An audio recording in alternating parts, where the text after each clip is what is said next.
ایک بہت زیادہ غریب انسان تھا، وہ تجارت کرتا تھا، لیکن تجارت میں اسے تھوڑا بہت منافع ہو جاتا تھا، اسی میں اپنا گھر چلاتا تھا۔ شادی ہوئی نہیں تھی اور بھی کوئی تھا نہیں اس کا، اکیلے ہی رہتا تھا۔ تو ایک دن وہ تجارت کے سلسلے میں دوسرے ملک گیا۔ وہاں پر جب اس نے وہاں کی آب و ہوا دیکھی تو اسے بہت اچھا لگا۔ تو جتنے اور لوگ تھے اس کے ساتھ میں وہ تو واپس آ گئے، لیکن وہ وہیں رک گیا۔ وہیں پر بہت سارے باغات تھے، بادشاہ کا محل تھا، اسی کے سامنے ایک باغ تھا بہت خوبصورت۔ محل اور باغ کے درمیان ایک جگہ پڑی تھی، اس نے وہیں پر ایک جگہ خریدی، اور اتنا تو پیسہ تھا اس کے پاس کہ وہ جگہ خریدی۔ جگہ خریدنے کے بعد پھر اس کے پاس کوئی زیادہ پیسہ نہیں بچا، بس یہی تھا، کھانا خرچہ چل رہا تھا۔ اور نیا شہر تھا، وہاں پر اس کے لیے کمائی کے بھی جو معاملات تھے وہ بھی اتنے نہیں تھے، لیکن اسے شہر وہ بہت زیادہ پسند آیا، وہ ملک جو ہے بہت زیادہ پسند آیا، تو اسی میں وہ رہنے لگا۔ اس نے ایک جگہ خرید لی اور اس میں وہاں پر اس نے اپنی جھوپڑی ڈال دی۔ اب کیا کرتا کہ روز جاتا، مزدوری کرتا، واپس آتا۔ تجارت کا ایسا تھا کہ وہاں پر اس کا تجارت کا ہو نہیں پایا حساب کتاب، کیونکہ اس کا مال و دولت ختم ہو گیا تھا، گھر لے لیا تھا، پیسے ختم ہو گئے تھے۔ تو تجارت تو اس نے چھوڑ دی تھی، مزدوری کرنے لگا تھا۔ مزدوری کرتا، اس میں بھی صحیح سلامت پیسے اس کو آ جاتے تھے، کبھی کچھ کہیں پہ کر لیا، کہیں کسی کے یہاں کچھ کر لیا، تو اس طریقے سے اس نے اچھے خاصے پیسے وہ کما لیتا تھا اور اپنا گزارا آرام سے کرتا تھا۔ تو لیکن نیک بہت تھا، اللہ تعالیٰ پر پختہ یقین، بھروسہ، اللہ کی رحمت سے نا امید نہیں ہونا، اللہ سے راضی رہنا، اللہ کی رضا پر ہر کام کرنا، جس میں اللہ کی مرضی ہو، جس میں اللہ راضی ہو وہی کام کرنا، اور اس کے علاوہ کوئی کام نہیں کرنا، بس یہی اس کا ہر دن کا معاملہ تھا۔ تو ایک دن وہ اپنے گھر سے، اپنی جھوپڑی سے نکل کر اور ایسے ہی ٹہلنے کے لیے نکلا۔ وہ جو بادشاہ کا باغ تھا اس کے اندر وہ چلا گیا۔ جانے کے بعد کیا دیکھتا ہے کہ وہاں پر خوشبو آ رہی تھی، تو وہ اس خوشبو کے قریب بڑھا۔ خوشبو کے قریب بڑھا تو کیا دیکھتا ہے، وہاں ارد گرد تمام عورتیں کھڑی ہیں، تمام کنیزیں کھڑی ہیں، اور ان کے درمیان ایک خوبصورت سی پھول جیسی ایک شہزادی بیٹھی ہوئی ہے، وہ بھی اس میں ٹہلنے کے لیے آئی تھی۔ تو اس شہزادی کو جب اس نے دیکھا تو اس کا دل اس شہزادی پر آ گیا۔ جب اس کو دیکھا تو بہت زیادہ خوبصورت تھی، حسن کی پری تھی۔ اب یہ اسی کو دیکھنے لگا، اس کی بھی نظر اس پر پڑ گئی۔ اچانک سے جب نظر پڑی اس کے اوپر پڑی تو یہ بھی بہت زیادہ خوبصورت تھا، ایسا نہیں کہ یہ کوئی خوبصورت نہ ہو، یہ بھی بہت زیادہ خوبصورت تھا۔ اس کی نظر جب اس پر پڑی تو وہ اسے دیکھنے لگی، لیکن جب اس کے کپڑوں پر پڑی تو نظر ہٹا لی، سوچا رے یہ تو بہت غریب ہے، پھٹے پرانے کپڑے پہنے ہیں، اگنور کر دیا اس نے، اور وہ وہاں سے چلی گئی۔ اب یہ وہاں سے واپس آ گیا اور اس کو اس سے محبت ہو گئی، اتنی محبت ہو گئی کہ بے انتہا، کوئی انتہا نہیں۔ اب تو یہ نمازیں پڑھتا تو اللہ کی بارگاہ میں دعا کرتا ہے، پاک پروردگار عالم میرا نکاح اس شہزادی کے ساتھ ہو جائے تو بہت اچھی بات ہو جائے۔ اللہ کی بارگاہ میں دعا کرتا کہ کاش میرا نکاح اس شہزادی سے ہو جائے، کاش یہ شہزادی مجھے مل جائے، میں اس سے شادی کرنا چاہتا ہوں۔ اس طریقے کی اس کی آرزو تمنا ہو گئی، اور اللہ سے نمازوں میں دعا کرنے لگا، ہر وقت اللہ کی بارگاہ میں یہ دعا کرتا کہ کاش یہ مجھے مل جائے۔ اتنی زیادہ اسے محبت ہو گئی، بے انتہا، رات و دن اسی کو سوچتا کہ کاش کے ایسا ہو جاتا کہ یہ میرے نکاح میں آ جاتی۔ ایک دن اس سے رہا نہیں گیا، محبت میں اتنا پاگل ہو چکا تھا، رہا نہیں گیا، تو نماز ادا کی، ظہر کی نماز ادا کرنے کے بعد، دعا کرنے کے بعد اب یہ بادشاہ کے محل میں چلا گیا۔ بادشاہ بیٹھا ہوا تھا، دربار لگا ہوا تھا۔ جیسے ہی دروازے پر پہنچا تو سپاہیوں نے روک لیا، کہاں جاتے ہو، کیا بات ہے؟ کہا میں بادشاہ سے ملنا چاہتا ہوں، فلاں فلاں ملک سے آیا ہوں، یہیں رہنے لگا ہوں، بادشاہ سے مجھے تھوڑی بات کرنی ہے۔ تو کہا ٹھیک ہے۔ جانے کے بعد سپاہیوں نے اندر جا کے بتایا کہ بادشاہ سلامت آپ سے کوئی ملنا چاہتا ہے۔ کہا مجھ سے ملنا چاہتا ہے، ٹھیک ہے اسے اندر آنے دو۔ بادشاہ کا حکم سنتے ہی سپاہی باہر آئے اور کہا ٹھیک ہے بادشاہ نے تمہیں اندر طلب کیا ہے۔ وہ اندر گیا، جانے کے بعد بادشاہ کو سلام کیا اور بھرے مجمع میں اس نے اپنی بات کو رکھ دیا۔ کہا حضور میں آپ کے پاس اس لیے آیا ہوں، میری ایک آرزو ہے، میری تمنا ہے، آپ کی جو بیٹی ہے، جو شہزادی ہے، میں اس سے بے انتہا محبت کرتا ہوں، بے انتہا محبت کرتا ہوں، میری محبت کی کوئی انتہا نہیں ہے۔ میں چاہتا ہوں کہ آپ اپنی بیٹی کا نکاح مجھ سے کر دیں۔ بادشاہ جو تھا وہ نیک دل تھا، تو بادشاہ نے کچھ بھی نہیں کہا اس بات پر، لیکن وزیر کو بہت غصہ آیا، اس کے پیروں سے زمین کھسک گئی۔ وزیر نے اپنی تلوار نکال لی اور کہا تجھے شرم نہیں آئی؟ تو کس جگہ کھڑا ہے اور تو نے بات کیا کہہ دی؟ بادشاہ کی بیٹی سے تو نکاح کرنا چاہتا ہے، پھٹیچر بنا گھوم رہا ہے، پھٹے پرانے کپڑے پہنا ہے، غریب ہے، اور تو بادشاہ کی بیٹی سے نکاح کرے گا؟ اس نے تلوار نکالی، سر قلم کرنے ہی جا رہا تھا کہ بادشاہ نے اسے فوراً روکا، ڈانٹا کہ تمہیں عقل نہیں ہے؟ دربار میں تم یہ کیا کر رہے ہو؟ میرے حکم کے خلاف کر رہے ہو؟ میں نے تو کچھ نہیں کہا۔ ارے بھائی اس نے کیا غلط کہہ دیا؟ بادشاہ نیک دل تھا، صاف تھا بالکل، کہا اس نے رشتہ تو لایا ہے، اس کے گھر کوئی نہیں ہے، اکیلا ہے، تو کوئی اور تو لائے گا نہیں، رشتہ لایا ہے تو ٹھیک ہے، اگر میں بیٹی سے اجازت لے لیتا ہوں، اس کی ماں سے پوچھ لیتا ہوں، اگر وہ راضی ہے تو پھر میں بھی راضی ہوں۔ اب وزیر کو اس نے بلایا چپکے سے ایک جگہ پر، کہا دیکھو ایسا ہے کہ میں نہیں چاہتا کہ اس کا دل ٹوٹ جائے، یہ غریب انسان ہے، اس کا دل ہے، اس کی محبت ہے، اسے محبت ہو گئی، ٹھیک ہے مانتے ہیں، لیکن تم نے جو رویہ اختیار کیا تھا نا بالکل غلط تھا۔ میں یہ چاہتا ہوں کہ اس بیچارے کا دل بھی نہ ٹوٹے اور یہ رشتہ بھی منع ہو جائے، تو کوئی ایسی ترکیب بتاؤ کہ میں اس کو ایسے ڈائریکٹ نہ منع کر کے کوئی شرط اس پر لگا دوں کہ جس کے ذریعے سے یہ شرط پوری نہ کر سکے اور شہزادی کو بھول جائے۔ تو کہا ٹھیک ہے، میں آپ کو بادشاہ سلامت ایک شرط بتاتا ہوں، وہ شرط آپ اس پر لگائیے۔ کیا بتاؤ؟ کہا کالا موتی آتا ہے، اسے خریدنے کے لیے بادشاہوں کی ہی طاقت ہوتی ہے کہ اسے خریدیں، اور کوئی اسے خرید نہیں پاتا ہے۔ تو بادشاہ سلامت یہ غریب انسان ہے، اس کے پاس تو اتنی مال و دولت نہیں ہے کہ اس کالا موتی یہ خرید کر لائے، یہ کہاں سے لائے گا، کیسا کیا؟ اس پر آپ یہی شرط رکھیے کہ یہ کالا موتی لائے اور لانے کے بعد یہ یہاں پیش کرے، اور آپ کہہ دیجئے گا کہ میں اپنی بیٹی کی، اپنی شہزادی کی شادی تم سے کر دوں گا۔ حضور یہ کالا موتی لا ہی نہیں پائے گا اور اپنی شرط میں فیل ہو جائے گا، اور آپ بھی بچ جائیں گے اور یہ بھی واپس چلا جائے گا، اس کا بھی دل نہیں ٹوٹے گا۔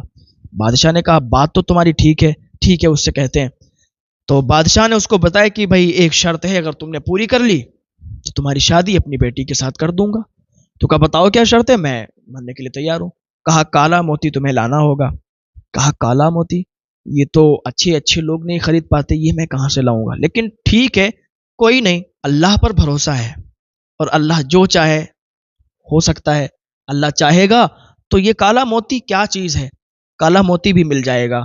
اللہ کی رضا پر راضی رہنے والے لوگ کسی چیز سے گھبرایا نہیں کرتے، بس وہ سوچ لیتے ہیں اور ان کی دعائیں قبول ہو جایا کرتی ہیں۔ اس اللہ کے نیک بندے نے وہاں سے واپسی کی اور اپنا پھاوڑا لیا، وہ جس سے کھودتے ہیں کدال لیا، اور لے کر پہاڑ کی طرف چلا گیا۔ حالانکہ اس سے کچھ ہونے والا نہیں تھا، اس چھوٹا سا کدال اتنا بڑا پہاڑ کیسے ٹوٹ سکتا تھا، کیسے وہ کٹ سکتا تھا؟ لیکن بات وہی ہے، جو اللہ چاہے وہ ہو جائے گا۔ بھائی جب حضرت ابراہیم علیہ السلام کو آگ میں ڈالا گیا تو اس پرندے نے اپنے منہ میں، اپنی چونچ میں پانی بھر کر اس میں ڈالنا شروع کیا، تو کیا اس سے آگ بجھ جاتی؟ نہیں، آگ بجھتی نہیں، لیکن اس نے ایسا کیا کہ اللہ راضی ہو جائے اور میرا بھی نام آ جائے آگ بجھانے والوں میں، آگ لگانے والوں میں نہیں۔ ارے بھائی آگ لگانے والوں کو کیا خبر کہ رخ ہواؤں نے بدلا تو خاک ہم بھی ہوں گے۔ اب وہ نکل گیا وہ کالا موتی تلاش کرنے کے لیے، اور پہاڑ پر بیٹھ کر وہ دھیرے دھیرے اس کو جو ہے کدال کو اس پر مارنے لگا۔ جب دھیرے دھیرے مار رہا تھا پھر تیزی سے وہ اس پر محنت کرنے لگا۔ امید یہی تھی کہ اللہ تعالیٰ اس کام کی تکمیل کرے گا اور اللہ چاہے گا تو یہ پہاڑ کٹ جائے گا۔ اور ایک وقت ایسا بھی آیا کہ وہ اس نے کدال مارا اور وہ پہاڑ جو تھا اس پر جو پتھر لگا ہوا تھا، بڑا پتھر، اس کے دو ٹکڑے ہو گئے اور وہ دو ٹکڑوں میں بٹ گیا، اور وہ ایک ٹکڑا ادھر گرا، ایک ٹکڑا ادھر گرا۔ اتنے میں ہی کیا دیکھتا ہے کہ اس پتھر کے بیچ سے وہ کالا موتی نکل کر باہر آ گیا۔ اس نے اللہ کا شکر ادا کیا، اے پروردگار تو نے چاہا تو یہ ہو گیا، اور تیرے نہ چاہنے پر یہ نہیں ہو سکتا تھا۔ اتنا بڑا پتھر ٹوٹ کے گرنا اور یہ کالا موتی مجھے ملنا، یہ سب تیرا کمال ہے۔ اس نے کالا موتی لیا، اللہ کا شکر ادا کیا اور بادشاہ کے دربار میں آیا۔ اندر گھستا چلا گیا تو وزیروں نے روک لیا، سپاہیوں نے روک لیا، کہا تیری شرط پوری نہیں ہوئی، تو غصہ ہوا چلا جا رہا ہے، کہ دور ہٹو، میں کالا موتی لے کے آیا ہوں۔ بادشاہ کے سامنے کالا موتی پیش کیا کہا کالا موتی لے کے آیا ہوں بادشاہ سلامت، اب میرا نکاح کروائیے۔ کہا تجھے یہ کیسے مل گیا؟ کہا مجھے یہ کیسے مل گیا یہ مت پوچھو، اب یہ کہو کہ اپنی بیٹی کا نکاح میرے ساتھ کتنے ٹائم کر رہے ہو، کب کر رہے ہو، یہ آپ اعلان کر دو۔ تو وزیر اتنے میں بول پڑا کہ بادشاہ کچھ بولتا اس سے پہلے وزیر بول پڑا، کالا موتی یہ تو ٹھیک ہے، لیکن جب تک تم سفید موتی نہیں لاؤ گے، جب تک بادشاہ اپنی بیٹی کا نکاح تم سے نہیں کریں گے، سفید موتی بھی لے کے آؤ۔ تو اب یہ کہنے لگا اچھا پہلے تو ایک شرط بتائی تھی، اب دوسری، اور اس کے بعد تیسری بتا دو گے؟ تو بادشاہ بول پڑا، کہا اس کے بعد کوئی شرط نہیں ہوگی۔ کہا ٹھیک ہے، سفید موتی کے لیے یہ نکل گیا۔ اب اس نے اپنا مسلح لیا اور سمندر کے کنارے چلا گیا۔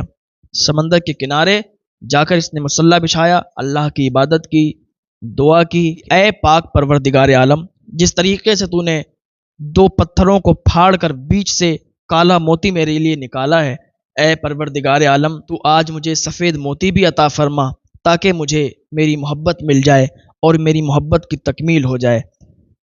اللہ پاک کی بارگاہ میں اس نے دعا کی، اس کی پاک محبت تھی، کوئی ناجائز محبت نہیں تھی۔ اسلام اجازت دیتا ہے کہ اگر محبت کسی سے ہو تو رشتہ پہنچا کے نکاح کر لو۔ یہ وہی کام کر رہا تھا کہ محبت ہو گئی، رشتہ پہنچایا، شرطیں تھیں پوری کر رہا تھا، ادھر دعا مکمل بھی نہیں ہو پائی تھی کہ سمندر سے ایک مچھلی، سفید موتی، ایک بھی نہیں کئی کئی موتی اس نے اپنے منہ سے وہاں پر اگلے اور وہ سمندر میں چلی گئی۔ جیسے اس نے دعا مکمل کی، کیا دیکھتا ہے سفید موتی، جلدی سے اٹھاتا ہے، اللہ کا شکر ادا کرتا ہے، پھر بادشاہ کے دربار میں پہنچتا ہے۔ بادشاہ کے دربار میں پہنچ کر کہتا ہے بادشاہ سلامت، دیکھو یہ آپ کے لیے میں موتی لایا ہوں، اور یہ موتی مجھے بہت آسانی سے مل گئے، اللہ چاہے تو سب کچھ ہو سکتا ہے۔ بادشاہ کچھ کہتا اس سے پہلے ہی ایک کنیز آئی اور بادشاہ سے کہنے لگی بادشاہ سلامت، وہ دیکھیے آپ کی بیٹی شہزادی زمین میں گری اور سر پھوٹا اور وہ اللہ کو پیاری ہو گئی، وہ اس دنیا سے چلی گئی، اس کا انتقال ہو گیا۔ جب اس نے اتنا سنا ہے تو اس کا دل پھٹ گیا، کلیجہ منہ کو آیا، چیخ ماری کہ یہ کیا ہو گیا، میری محبت مجھ سے جدا ہو گئی۔ ادھر جلدی سے وہ سب بادشاہ اور وزیر سب بھاگے، اور اب یہاں پر اس کو کوئی پوچھنے والا موجود نہیں تھا۔ اب یہ وہاں سے محل کے باہر نکل آیا، اسے سپاہیوں نے باہر کر دیا کہ جاؤ ابھی یہاں پر مت آؤ، اور اس کو باہر کر دیا۔ وہاں پر اس کے کفن دفن کا انتظام ہونے لگا، اس کو قبرستان میں دفن کر دیا گیا، اور اس کے جو ماں باپ تھے بادشاہ اور اس کی جو اہلیہ تھی وہ خوب رونے لگی۔ ادھر یہ قبرستان پہنچ گیا، وہ لوگ دفن کر کے اس کو چلے گئے تھے۔ قبرستان پہنچا، مٹی جو ہے بالکل تازی تھی، اس نے کیا کیا، مٹی کو کھودنا شروع کیا، مٹی کو کھودا، اور کھودنے کے بعد شہزادی کو باہر نکالا، نکالنے کے بعد اس کو اپنی جھوپڑی میں لایا، اپنے گھر پہ لایا، اور اس کو ایک چارپائی پر لٹال دیا، اور اس نے نماز ادا کی۔ پھر اللہ کی بارگاہ میں اس نے دعا کی، اے پاک پروردگار عالم، مولا تو سب کچھ کر سکتا ہے، تو مردوں کو زندہ کر دیتا ہے، زندوں کو مارتا ہے، مردوں کو زندہ کرتا ہے۔ میں نے اپنی زندگی اس کے نام کر دی تھی، میں اسی کے لیے جی رہا تھا، اتنی محنتیں، اتنی مشقتیں، اتنی تکلیفیں اسی کے لیے برداشت کر رہا تھا، اور جب وہ میری شرط پوری ہوئی، جب میرے نکاح کا ٹائم آیا، اے پروردگار عالم میری محبت مجھ سے جدا ہو گئی، میری محبت مجھ سے دور ہو گئی، اے اللہ اس کو تو زندہ عطا فرما دے۔ اے پاک پروردگار عالم تجھے تیرے محبوب صلی اللہ علیہ وسلم کا واسطہ ہے، میرے مولا میری دعا کو قبول فرما لے، اس کے بغیر میری زندگی ادھوری ہے، اگر یہ آج چلی گئی تو میں بھی زندہ نہیں بچوں گا، اے اللہ میری دعا قبول فرما لے۔ جب اس نے رو رو کر گڑ گڑا کے دعا کی، کیا دیکھتا ہے کہ اللہ تعالیٰ نے اس کی دعا قبول کی، اور اللہ تعالیٰ نے اس شہزادی کو، اس لڑکی کو دوبارہ زندہ کر دیا۔ ان اللہ علی کل شیء قدیر، اللہ پاک ہر ممکن شے پر قادر ہے، ہر ممکن چیز پر قادر ہے۔ اللہ تعالیٰ نے دوبارہ اس لڑکی کو زندہ کر دیا۔ اس نے جب دیکھا وہ کفن میں تھی، کہا وہ کفن اوڑے ہوئے ہے، جلدی سے اس نے کفن ڈھکا، کہا میں یہاں کیسے آ گئی، میرے ماں باپ کہاں ہیں، میرا محل کہاں ہے۔ اس اللہ والے نوجوان نے پورا واقعہ بتایا، پوری کہانی بتائی کہ ایسا ایسا معاملہ ہوا ہے۔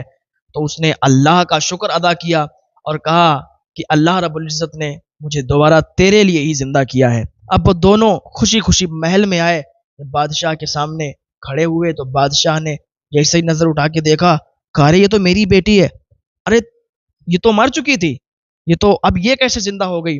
اس نے پوری کہانی بتائی، پورا واقعہ بتایا تو وہ بادشاہ بھی کہنے لگا کہ واقعی جو اللہ چاہتا ہے وہ ہو جاتا ہے، اور اللہ والے جو ہوتے ہیں، جو اللہ کی رضا پر راضی رہنے والے ہوتے ہیں، اللہ انہیں کبھی بھی رسوا نہیں ہونے دیتا۔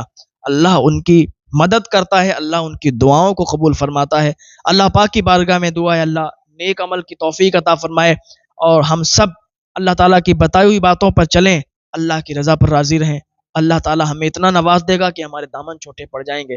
اللہ پاک کی بارگاہ میں دعا ہے اللہ سب کو نیک عمل کی توفیق عطا فرمائے۔